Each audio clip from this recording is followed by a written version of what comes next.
પ્રસંગ સંદેશ ન્યૂઝમાં આપનું સ્વાગત છે। કવાંટનો વિશ્વ પ્રસિદ્ધ ગેરનો મેળો આજ રોજ ભરાયો હતો, જેમાં માનવ મહેરામણ ઉમટી પડી। હોલિકા પ્રાગટ્યના ત્રીજા દિવસે વિશ્વ પ્રસિદ્ધ કવાંટનો ગેરનો મેળો ભરાય છે, જેમાં લાખોની સંખ્યામાં માનવ મહેરામણ ઉમટી પડતું હોય છે।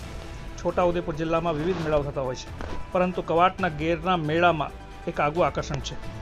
આ મેળાને મહાલવા માટે દૂર દૂરથી અને વિદેશથી પણ પર્યટકો અને મહેમાનો કવાંટ નગરમાં આવતા હોય છે।